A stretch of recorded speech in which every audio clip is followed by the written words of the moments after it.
Guys, this is Pradeep Shirawat and welcomes you on my channel English Guru. Today we will discuss the second part of the lesson number 3 of English book of class ninth, Ishwaran the Storyteller. So let us start our second part. Not a day passed without Ishwaran recounting some story packed with adventure, horror and suspense. तो कोई भी एक ऐसा दिन नहीं जाता था कि जब ईश्वरन जो है कोई एक ऐसी स्टोरी ना सुनाए जो कि पूरी तरीके से पैक्ड हो। पैक्ड मीन्स पूरी तरीके से भरी हुई हो, किससे? एडवेंचर, हॉरर और सस्पेंस से। ये एक इम्पोर्टेंट फेज है हमारा इस चैप्टर का। अगर कोई भी टीचर कोई पेपर को बनाने जा रहे हैं तो वो इस तरह की चीज़ें ज़रूर लेते हैं। तो ये सब चीज़ें याद रखने की हैं कि किस तरह की स्टोरी उनकी हुआ करती थी। So his story were packed of adventure, horror and suspense. Whether the story was credible or not, Mahindra enjoyed listening to it because of the inimitable way in which it was told. यहाँ पे एक word आया, देखिए बेटा, महेंद्र, ये whether the story was credible और not. Credible means कि story believe करने लायक हो या ना हो, यानी कि इसमें विश्वास हो या ना हो, लेकिन जो तरीका था उसका सुनाने का वो इतना अच्छा था कि वो क्या होते थे कि उसको सुनना ही होता था और अच्छे तरीके से वो सुनते थे उसके ऊपर ध्यान लगा के। तो assurance seem to more than make up for the absence of a TV in Mahendra's living quarter. तो वो जो है पूरी तरीके से एक जो टीवी में हम क्या करते हैं, अपना एंटरटेनमेंट करते हैं, सेम उसी तरीके से ईश्वरन भी जो थे वो क्या थे, एक एंटरटेनर थे उनके लिए। One morning when Mahendra was having breakfast, Eswaran asked. एक दिन की बात है जब महेंद्र थे वो क्या कर रहे थे, ब्रेकफास्ट ले रहे थे। उस टाइम पे ईश्वरन उनसे पूछते हैं कि can I make something special for dinner tonight sir, कि आज क्या मैं कोई शाम को जो डिनर हम करेंगे, डिनर में कोई चीज़ स्पेशल बनाए। After all today is an auspicious day. अब ऑस्पिशियस डे मीन्स टू से एक अच्छा दिन है। अब वो अच्छा दिन क्यों है? According to the tradition we prepare various delicious to feed the spirits of our ancestors today sir. अब क्या है यहाँ पे डिलिशियस दिया हुआ है, delicious means tasty food, and spirits means soul, जो कि आत्माएं मर चुकी हैं, ठीक है, जो लोग मर चुके हैं। एंसेस्टर मीन्स अपनी फैमिली के एल्डर्स। तो आपने भी देखा होगा आपकी फैमिली में भी शायद ये रिवाज हो कि वो जो लोग चले जाते हैं उनकी याद में जो है खाना बनाते हैं एक दिन, और अच्छा सा भोजन करके उस पंडितों वगैरह को जमा के और खुद भी वो खाना खाते हैं। तो सेम उसी तरीके से वो पूछते हैं कि आज जो है एक अच्छा दिन है तो क्या वो शाम के लिए अच्छा भोजन बनाए। तो अब आगे क्या होता है? That night Mahendra enjoyed the most delicious dinner and complimented Eswaran on his culinary skills. culinary skills means यहाँ पे जो है कुकिंग से रिलेटेड होता है, यानी कि जो कुकिंग करने की स्किल उसके अंदर थी उसी को culinary स्किल्स बोला जाता है। तो उस रात पे महेंद्र ने क्या किया, बहुत ही अच्छा जो है डिलीशियस डिनर था वो एंजॉय किया, और इसके ऊपर कॉम्प्लीमेंट भी दिया। किसको? ईश्वरन को। किसके लिए? उनकी जो खाना बनाने की जो कला है, कितना अच्छा खाना वो बना लेते हैं। ही सीम्ड वेरी प्लीज्ड बट, अब वो बहुत खुश दिखाई दे रहे थे अच्छा खाना खाने के बाद, लेकिन क्या होता है, unexpectedly launched into a most garish account involving the supernatural। लेकिन तभी क्या होता है, जिस चीज को वो एक्सेप्ट भी नहीं कर रहे थे, तभी क्या हो जाता है, एक जो सुपर नेचुरल यानी कि related to ghost and spirits, उसके बारे में वहां पे जो है चीजें स्टार्ट हो जाती है। You know, sir, this entire factory area we are occupying was once a burial ground, he started। burial ground means कि जहाँ पे दफनाया जाता है लोगों को, ठीक है।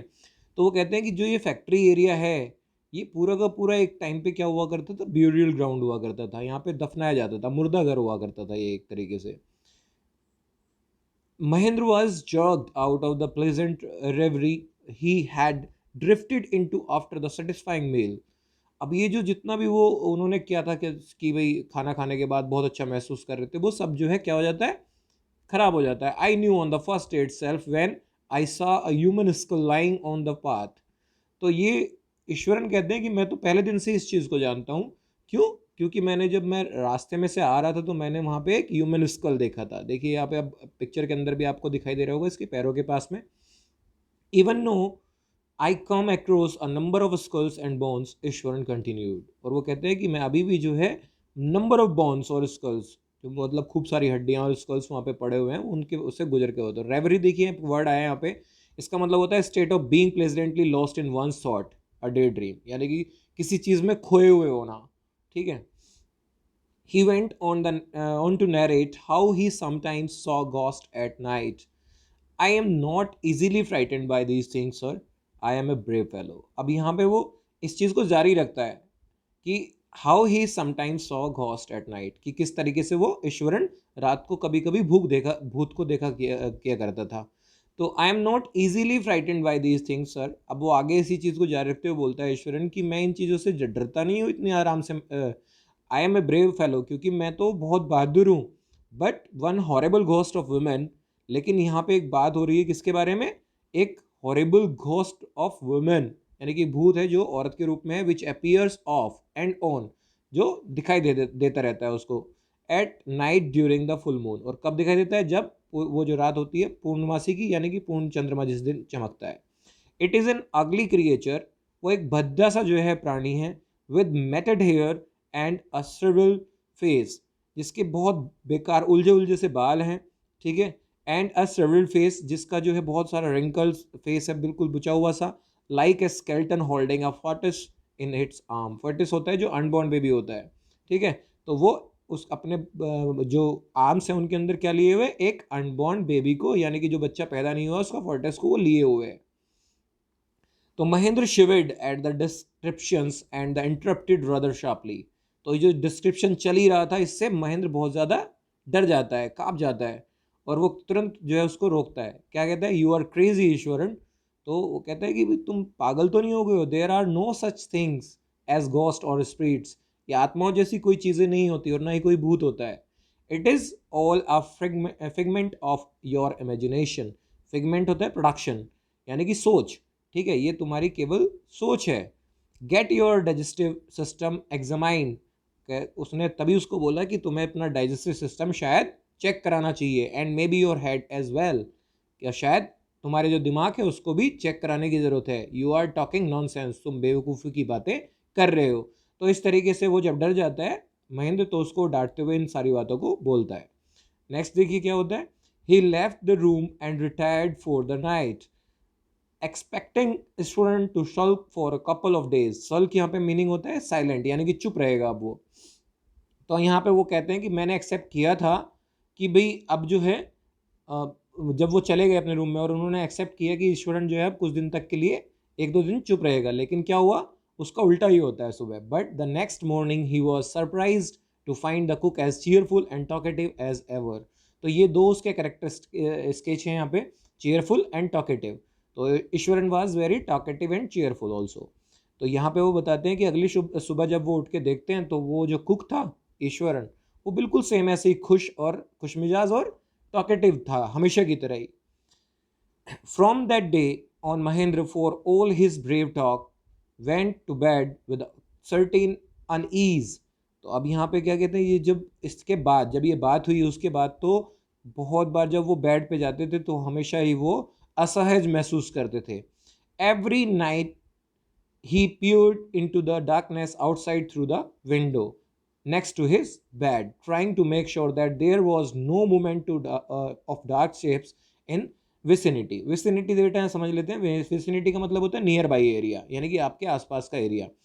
तो जब भी वो रात को सोने जाते थे तो क्या होता था, he peered into the darkness outside through the windows. तो वो उस अपनी खिड़की से कहाँ देखते थे, बाहर की तरफ देखते थे। किस तरफ, कि कोई डार्क शेड या कोई भूत प्रेत जैसा कि उसे ईश्वरन ने बताया था ऐसा कुछ दिखाई तो नहीं दे रहा है। Then but he could only see a sea of darkness. ये सी ऑफ डार्कनेस हम यूज कर सकते हैं जहां बहुत दूर दूर तक अंधेरा ही अंधेरा फैला हो। ठीक है। तो but he could only see of darkness with the twinkling light of factory miles away. लेकिन उसे दूर दूर तक केवल क्या नजर आता था, गहरा समुद्र किसका, डार्कनेस का, और चमकती हुई लाइटें कुछ जो कि फैक्ट्री मेल्स की थी। नेक्स्ट देखिए क्या हुआ फिर। He had always like to admire the milk white landscape on full moon nights. ये देखिए बेटा यहाँ पे नीचे की तरफ दिखाया गया है, इस तरीके से होती है वो। तो यहाँ पे जो महेंद्र थे वो बहुत इस दुर्घटना के होने से पहले, इस घटना के घटने से पहले वो जो है हमेशा ही एडमायर करते थे, कि बड़ाई करते थे, बड़ा अच्छा लगता था उनको जो है किसको बताना, मून नाइट्स को, जो जिसमें फुल मून होता है। तो but after hearing Iswaran's story of the female ghost he avoided looking out of his windows all together when the moon was full. और उसके बाद तो जब उन्होंने ईश्वरन की स्टोरी को सुना, वो जो फीमेल घोस्ट की स्टोरी उन्होंने सुनाई, उसके बाद तो उन्होंने खिड़की से ही देखना बंद कर दिया जब भी जो चांद होता था वो फुल होता था, क्योंकि उन्होंने तो यही बताया था ना कि जब फुल मून होता है तभी वो जो है औरत आती है अपने हाथ में जो है एक अनबॉर्न बेबी को लेके। तो उसके बाद क्या होता है, one night Mahendra was woke up from his sleep by a low moon close to his window. Moon का मतलब ये होता है यहाँ पे आवाज़ से, एक जो तो हल्की सी आवाज़ से उनके पास में जो ही खिड़की के, उससे वो महेंद्र उठ जाते हैं। At first he put it down as a cat prowling around for mice. पहले तो वे सोचते हैं कि शायद कोई बिल्ली होगी जो क्या कर रही होगी, चूहे का शायद पीछा कर रही हो। But the sound was too guttural for a cat. लेकिन जो साउंड थी वो कैसी थी, जैसे गुटरल का मतलब होता है गले से आवाज़ निकालना, ठीक है, तो वो ऐसे निकल रही थी जैसे कोई गले से आवाज़ निकल रही हो, for a cat. He resisted the curiosity to look out lest he should behold a sight which would stop his heart. तो वो कहते हैं कि उन्होंने किसी तरीके से अपनी जो बाहर देखने की इच्छा थी कि वो देखे कि बाहर क्या हो रहा है, उसको रोका, क्योंकि उन्हें लगता था कि कहीं वो कुछ ऐसा साइट ना देख ले जिससे कि उनको हार्ट अटैक आ जाए या उनकी दिल की धड़कन रुक जाए। तो किसी तरीके से उन्होंने अपने आप को रोक के रखा कि वो बाहर नहीं देखेंगे। But the wailing become louder and less feline. लेकिन जो आवाज़ थी वो क्या होती गई, वो तेज तेज होती गई एंड लेस फेलाइन। और लेस फेलाइन से मतलब यहाँ पे क्या, रिलेटिंग टू कैट्स और other members of the cat family, यानी कि अब वो बिल्ली की आवाज़ बिल्कुल भी नहीं लग रही थी। तो he could not resist the temptation any more. अब वो जो अपनी इच्छा थी कि वो बाहर देखे हो क्या रहा है, उसको बिल्कुल भी नहीं रोक पाया। Lowering himself to the level of the window sill he looked out at the white sheet of moonlight outside. और उन्होंने अपने आप को थोड़ा नीचे करके झुका के, और विंडो की जो शील होती है, यानी कि विंडो जहाँ से स्टार्ट होता है उसको थोड़ा सा ऊपर से उन्होंने देखने की कोशिश की, white sheet of the moonlight outside, जो कि पूरी तरीके से चंद्रमा खिला हुआ था। बाहर की तरफ उन्होंने देखा। अब वो देख के क्या पाते हैं वहाँ पे, there not too far away was a dark cloudy form clutching a bundle. अब वो क्या देखते हैं तुरंत कि वहाँ से ज़्यादा दूर नहीं उनकी खिड़की से, was a dark cloudy form clutching a bundle. एक ऐसा जैसे बादल का एक टुकड़ा हो और अपने बाहों में वो क्या लिए हो, एक क्लंचिंग ए बंडल, एक बंडल लिए हो। Mahendra broke into a cold sweat and fell back on the pillow panting. अब वो क्या होता है कि पेंटिंग का मतलब होता है ब्रीदिंग हैविली, इस चीज़ को समझ लेते हैं। तो तभी क्या होता है, जो महेंद्र होता है वो बुरी तरीके से डर जाता है और ठंडा पसीना उसको आने लगता है। ठंडा पसीना पड़ जाने का मतलब होता है जब आदमी बहुत बुरे तरीके से डर जाए, और बैक ऑन द पिलो वो अपने तकिया पे चला जाता है, पेंटिंग बुरे तरीके से सांस लेते हुए। As he gradually recovered from the costly experience he began to reason with himself. अब जैसे ही वो उससे थोड़ा बहुत बाहर आता है उस एक्सपीरियंस से, जब वो पूरा तरीके से डर गया था, तो यहाँ पे वो क्या देने लगता है reason, and finally concluded that it must have been some sort of auto suggestions, some trick that his subconscious had played on him. तो कहते हैं कि ये जो है वो कंक्लूड करते हैं आप अपने डर को रोकने के लिए कि शायद जो है ये जो वो सोच रहे हैं उसकी वजह से ये सारा कुछ हो रहा है, तो वो इन सब चीज़ों को अब बंद कर देते हैं, यानी कि वो नहीं सोचेंगे इस चीज़ के बारे में। By the time he had got up in the morning, had a bath and come out to have his breakfast. अब वो क्या होते हैं, उसके बाद सुबह के टाइम वो नहाते हैं और नहाने के बाद ब्रेकफास्ट करने के लिए आते हैं। तो क्या होता है, the horror of the previous night had faded from his memory. उनकी जो मेमोरी थी उसके पूरी तरीके से, वो जो रात का हॉरर सीन था वो पूरी तरीके से खत्म हो चुका था महेंद्र के दिमाग से। Eswaran greeted him at the door with his lunch packet and his bag. अब ईश्वरन जो है उनको गेट पे मिलते हैं उनके बैग और लंच के पैकेट के साथ। Just as Mahendra was stepping out Ishwaran screamed and said. तो जैसे ही बाहर निकलने वाले थे महेंद्र, वैसे ही जो है ईश्वरन हंसते हैं और कहते हैं, sir remember the other day, याद है तुम्हें वो दिन, when I is telling you about the female ghost with the Fortis in its arm. तो क्या तुम्हें वो दिन याद है जब मैंने तुम्हें बताया था कि एक फीमेल घोस्ट है जिसके हाथ में क्या है, जिसकी आर्म्स में एक अजन्मा बच्चा है जिसने जन्म नहीं लिया है। You are so angry with me for imagining things. तो उस टाइम पे तुम मुझसे बहुत गुस्सा हुए थे, बहुत नाराज़ हुए थे इन चीज़ों को लेके। Well you saw her your self last night, अब तो तुमने रात को उसे देख ही लिया होगा, तुमने भी रात को उसे देखा है। I came running here hearing the sound of moaning that was coming from your room, तो मैंने उस आवाज़ को सुन के आया था तुम्हारे रूम की तरफ दौड़ के, जब मैंने वो तुम्हारे रूम में से आवाज़ आते हुए सुनी थी।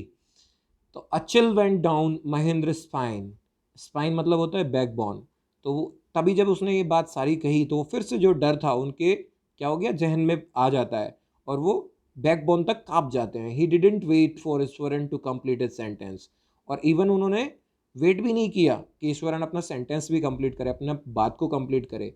ही hurried away to his office and handed his in his papers resolving to leave the haunted place the very next day. तो रिजॉल्विंग मतलब डिसाइड करना, ठीक है। हैंडेड इज पेपर मतलब रिजाइन करना, तो यहाँ पे वो क्या करते हैं, बड़ी जल्दी से जाते हैं ऑफिस में और अपने पेपर्स दे देते हैं और रिजाइन कर देते हैं वहाँ से, और तुरंत ही अगले दिन वहाँ से उस प्लेस को, हॉन्टेड प्लेस मीन्स जहाँ पे आत्माएं रहती है, उस प्लेस को वो छोड़ देते हैं। तो student, that was our second part and the chapter finished. I hope you enjoyed this video. For the more videos, please subscribe my channel. Till then, take care.